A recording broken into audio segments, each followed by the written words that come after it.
सद्गुरुनाथ महाराज की जय। महायोगी स्वामी उमानंद सरस्वती की जय। परमपूज्य गुरुदेव महायोगी स्वामी उमानंद सरस्वती यांच्या काश्मीर शैविझम या विषयावरील प्रवचनांच्या आधारे आपण शिवसूत्रांचा अभ्यास करत आहोत.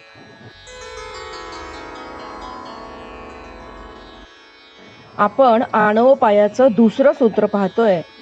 ज्ञानम बंधहा. ज्ञानम म्हणजे चित्तामधून निघालेले ज्ञान, आणि इथे चित्त म्हणजे मन बुद्धी अहंकार यांच्या मदतीने बाहेर धाव घेणारे किंवा भरकटणारे ते. मागच्या सूत्रात आपण बघितलं.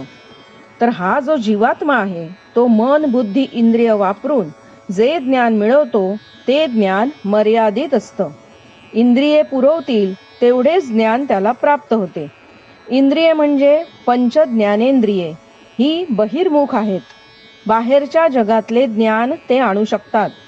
अंतरी जी सृष्टी आहे त्याचे ज्ञान जीवाला होतच नाही. जे इंद्रिये पुरवतील मनाला तेवढेच ज्ञान झाल्यामुळे जीवाला ते बंधनकारक होते.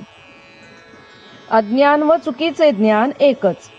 ज्ञान जे चुकीचे ज्ञान ते बंधनकारक ठरतं. अशा ज्ञानाने बद्ध झाल्याने हा जीवात्मा जणू जन्म मरणाच्या पुनर्जन्माच्या फेऱ्यात पडतो. जसे अंधार घालवायला उजेडच पाहिजे तसे चुकीचे ज्ञान किंवा अज्ञान घालवायला खरे ज्ञानच पाहिजे. गुरु या बंधनातून सोडवण्याचे ज्ञान, खरं ज्ञान, शुद्ध विद्या देतो. जीवाचे बंधनात पाडणारे ज्ञान म्हणजेच अज्ञान घालवतो व त्याला भवसागरातून सोडवतो. सद्गुरुनाथ महाराज की जय.